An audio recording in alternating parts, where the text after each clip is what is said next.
We are live. Welcome to my video. This is going to be my thoughts on Agents of S.H.I.E.L.D. Season 6, Episode 12, The Sign. The episode is rated TV-14, so will this video be? Like all other videos I've done on the show, I absolutely love this episode, love most things MCU and adjacent. There will be spoilers for the episode and everything MCU and adjacent leading up to it. Nothing that came out after this episode first aired. Yeah, holy crap. This is, I'm really glad that I'm watching these episodes so close to each other. Yeah, let's see. I guess it's the day after tomorrow. I'll watch what is the finale of Season 6, and I can hardly wait, and thankfully I won't have to wait very long. Yeah. Wow. I should start saying words. Yes, so the, yeah. There's so much in this episode. Okay, I quite like the montage kind of thing at the start, almost like heist planning thing. Okay, so we gotta do this, and the way that the camera will like pan across and like I want to say it's like Daisy's back will take up the shot, and then it, you know, then we go to the other group, and the way they're talking about it, and yeah, you know, the I forget what they call them, the little wearable, the wristbands, you know, the anti-strike wristbands, and let's see, they talk about, I think that's when they also talk about the bullets, the anti-strike bullets, so not everybody has to stab them in the heart, they can shoot them with the, yeah. That was also great with the thing with, you know, was that overkill? That felt like overkill, and it's like, come on, it's clearly, that's a Coulson thing. And, let's see. I think, yeah, I really want to talk about, and it's my video, so I will, Deke and the others, you know, like, it's such an emotional roller coaster, this episode. This thing of, like, you know, Deke finally impressing, you know, getting along with the grandparents, and this thing of, like, you know, yeah, just these various little things that make it clear, no, they're getting along, and, you know, yeah, Fitzsimmons, they're like, wow, you can do that, you know, Tim, and his eyes light up, he's so happy. And, you know, he, of course, like, he's like, so what if we could, you know, well, do you have an idea? And promise you won't be mad. Remember how happy you were? Hang on, cling to that, you know, and, yeah, Fitz, like, holds it together for a little bit, but understandably upset, you know. Did not love the they identify as my grandparents joke. I am aware that, you know, everybody, a lot of people were making jokes like that at, you know, when this episode first aired. Wasn't a fan of them then either. It's really like trans women are women, trans men are men. You know, it's like okay, if the joke was making fun of Rachel Dolezal, then I'm down. That was, yeah, that whole thing was ridiculous.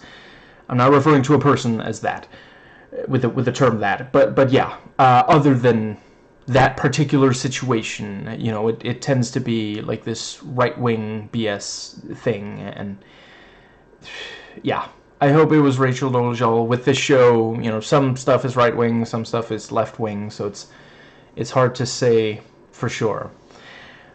But yeah, and the thing with okay, so act like it's launch day. Whatever Nana and Bobo want, run it by me, of course, but then help them with it, whatever they need, you know. And yeah, and the thing, okay, so the Deke, the jump, yeah, the Deke, the Shaw drive, jump drive, you know. You stole this. Can you give us a second? You know, you stole everything in this room. You know, and I love Susan. They were finally getting along. You know, and I do really appreciate her saying, "Okay, stop it both of you. Because, yeah, you know, yes, it's a frustrating situation, but it's not getting them anywhere to just, like, be frustrated with each other, you know, and, yeah, both of them are being unreasonable.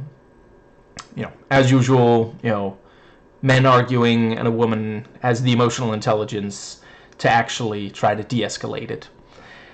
Let's see. Yeah, there was at least one shot where Fitz was like, if he calls me Bobo one more time, I swear. And yeah, them talking about how to fix the jump drive. I'm not calling it the Shaw drive. Even Deke acknowledges it sounds silly. But yeah, the thing I like the thing, you know, most of the mice survived, and then later he's like, most of the mice did not survive.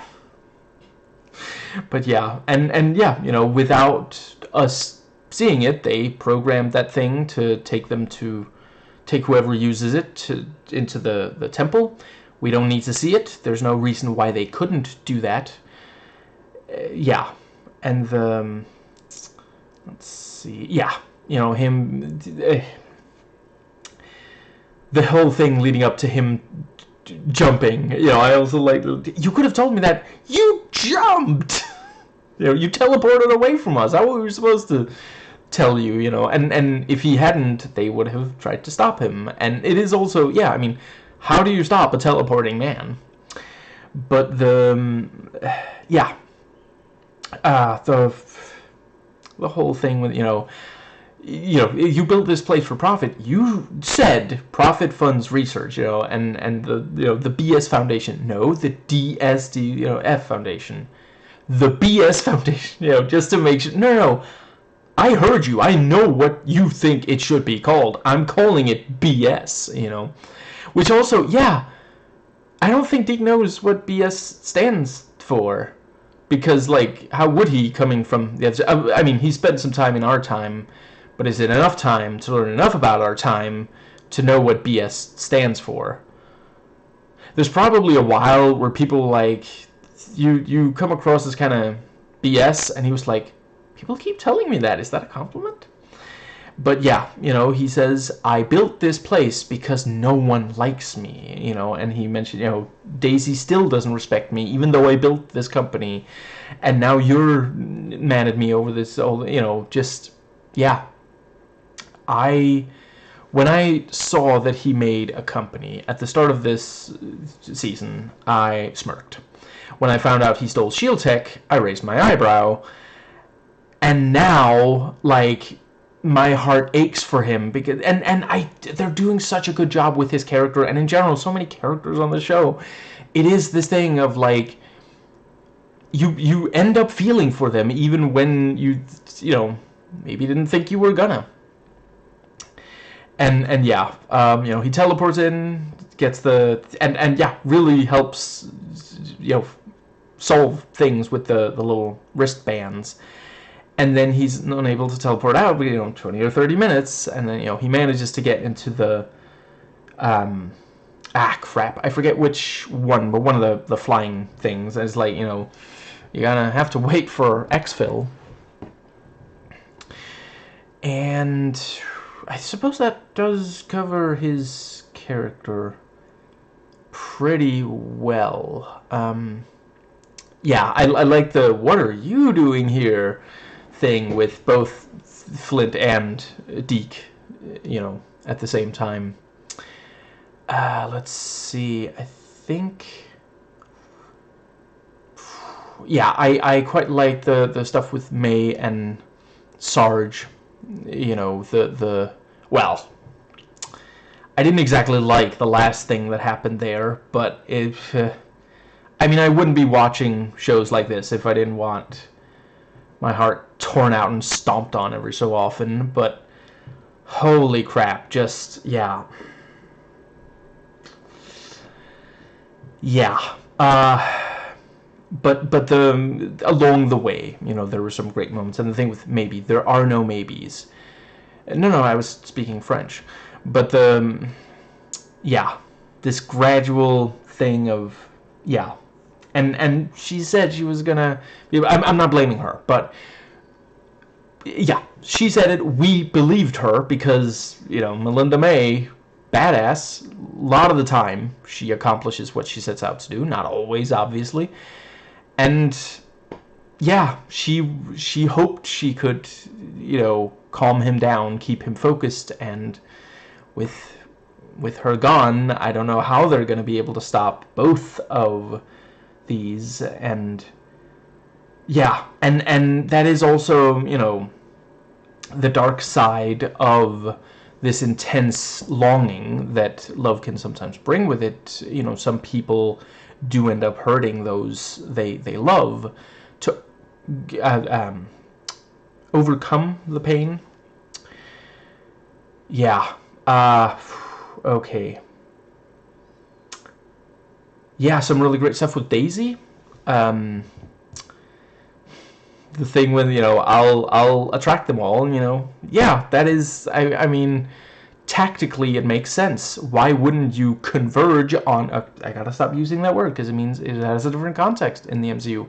Why wouldn't you, swarm the very most powerful of the enemies, So yeah, because like at the end of the day, the regular human beings, and Izel doesn't know that Sarge, or I guess maybe she knows he's coming, but she doesn't fear him. And that was also great. He tries and he just can't bring himself to it. Looks like Izel is in charge of Sarge. And let's see, yeah, Daisy, yeah, the regular humans, essentially one of the Shrike get close enough, that's it. Daisy, she can take out a huge chunk of them. So if you don't swarm her, you don't stand a chance against her. Like the only reason that they struggled a little, or that she and the others struggled a little early on, was they were trying to keep a low profile as they could. But once she just goes all out, yeah, there was a reason they thought she was the world breaker. That was also great, Flint being like, so is she the world breaker? Or, a lot has happened, okay? Yeah, and unfortunately, she leads the zombies to the plane. One of them pulls out a thing that allows them to get onto the... Oh. And yeah, now they're kind of stuck in there. Yeah, holy crap. And yeah, I a couple of bits with the zombie, turns out they're fast zombies, not slow zombies, and that sucks, just or that makes them really tough, so yeah, it is a bit, it's not, one of them did say Romero, which I do also agree, there's definitely some Romero going on, but yeah, in other ways it's very much the more recent generation of zombies, the fast moving ones. Now let's see, what was the other thing? Yeah, I thought it was very compelling, the discussion, this thing of like, how could you care so much about Flint? He's not real.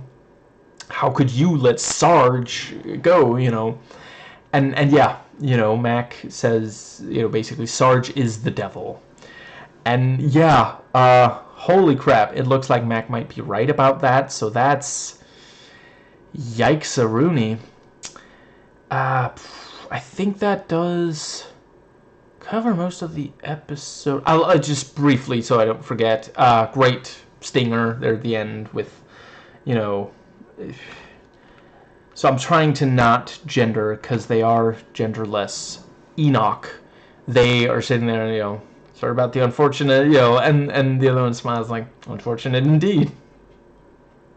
Not like, it's fine, but just like, because, they tend to be kind of objective and just state the truth, and, it's not really a Chronicom-friendly environment, for various reasons.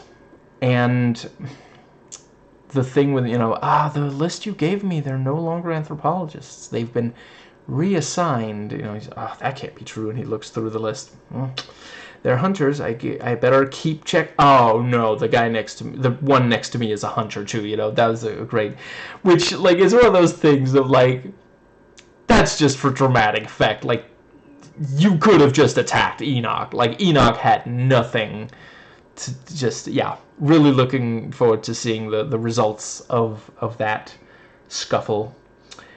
Yeah. I think, so there's definitely some stuff with Izel. Is there anyone else that I really want to... Yeah, I really like that, you know, the moment Elena could attack, you know, there's the thing, you know, she's got the wristband. Izel walks up and is like, oh, nothing, you know, and just the robot hand shove, you know. And yeah, the thing with Flint, and they're like begging him, please don't show... Yeah. Because she just needs to know, why Flint, though? You know, why this one? And yeah, makes perfect sense that is who they would bring there, or I guess create, I think, is the idea. I think that is right. And the thing, you know, what did you do to him? I didn't do anything. Alters are weak. Why don't you tell us what you really think? Jeez. Now, let's see. I think... Right, and the thing when, you know, yeah, after Flint wakes up, he can break their, you know... you know, they say you can never break the chain, but he was able to. With the little bit he made before, because he, you know... Certainly there's no reason for him to, and he is still exhausted, you know... Yeah, he doesn't make a new one. I feel like there's something missing. Right, you know, Flint met Piper. And, you know, asks, so where's Phoebe and Prue? Or is it Paige? Listen, I am willing to accept that the time... You know, the future time that we saw in I already forget which season of this show, one of the earlier seasons of this show, was quite dystopian and like really horrible in a lot of ways. But the idea that nobody knows Charmed, that is not something I'm willing to accept. Yeah, let's see. Right, and the thing with, you know, do they still have tacos? And Max still calling him Rubble. Let's see, and he doesn't know what a drive-through is. That was a neat little moment as well. Yeah, the thing with the radio, you know, what's going on with that radio? And it's like, you know, she could probably hear us. We should, you know, we should get off comms immediately. What a great start. Yeah. Right, I don't know, I haven't talked about the action. Obviously, really great stuff. The fighting Shrike with knives and guns, starting some crap. Yeah, let's see. Yeah, really like the moves Daisy pulled, you know, to get, you know, to deal with that one specific Shrike. Super creepy when I think that was the same Shrike, actually, because it was going for Daisy, I'm pretty sure. You know, out comes the beast thing, you know, yeah. That might be it, other than Izel. Yeah, it was kind of funny when, you know, Deke gives the big monologue and then teleports away, and one of the employees is like, so cool. Just, yeah. Right, at one point, you know, Deke is like, are you sure you can't remotely operate this plane? Maybe I could, you know, ask Elon to bring me out. He owes me a favor. Yeah, Deke, about that, he fired a bunch of hardworking people and, you know, thus took away their health care, whilst his buddy Trump is, like, killing people's pensions and, you know, yeah. I don't think you should depend too much on Elon. He is not yeah, like considering the way he's operating these days, like there's some chance that he'd accidentally blow up the plane or something, and then blame it on someone else. Yeah, right. The thing with, I don't know why Sequoia gets that bad rap. I don't think I saw anything that would have deserved that, but I do appreciate that he still thinks that no, it's Snowflake isn't, he still hasn't accepted that she's, kind of dangerous and such. Yeah, Izel, love her going full villain, the like laughing, almost cackling, and the villain monologuing and all this stuff. Just the actor sells it so well. Just, yeah, amazing stuff. Right, I really loved how I love how comic book the show has gotten in general. The MCU, they've really embraced the comic book roots. This is why I watch media like this. The whole thing with May trying to talk Sarge, May and Izel both trying to appeal to Sarge. And yeah, it is this wonderfully contrived setup. I'm not going to detail it. If you're watching this video, presumably you've watched the show up to this point. But yeah, the relationship between May and Sarge, and what happened with Coulson, and why this all means so much to her. All this stuff, just, yeah, there's, if stuff that isn't at all inspired by comic books or video games or that sort of thing, just aren't willing to get this, like, deep, like, there's this sort of embarrassment that a lot of, people, and thus the piece of media they make, have about going there. And I'm really glad that I got to see, wow, that sounds like I'm terminal. I'm not. I'm just saying, when I was younger, I would never have thought, like, I read the comic books, let's say, I think it was like 8 years or so. A lot of my teenage years, I read these comic books. And, yeah, like, at the time, if I now were able to build a time machine, travel back, and tell my younger self, younger me would not have believed that one day we'd have adaptations that went this deep. If younger me ever got past my hairline. But I really love the Izel standing there in the outfit, and yeah, like, I hope that the actress Carolina Widra did not feel, like, embarrassed about standing there, raised arms, in this elaborate, fancy-looking costume. I mean, I don't know if she was singing on set, or if she was just miming singing, but yeah, I hope that she didn't feel awkward about it, because it came out really, some really great material, really tense, as we're seeing her open the portal. And I mean, if the actress was standing there singing, I think there's a chance she didn't feel weird about it, because, like, after all, the crew could, reassure her, no, like, there's gonna be, like, effects shots, the Diala will be moving as well, and in sort of a way adding to the music. You'll just be the lead singer of a rock band. Ow! How did I feel you slapping my face from across the internet?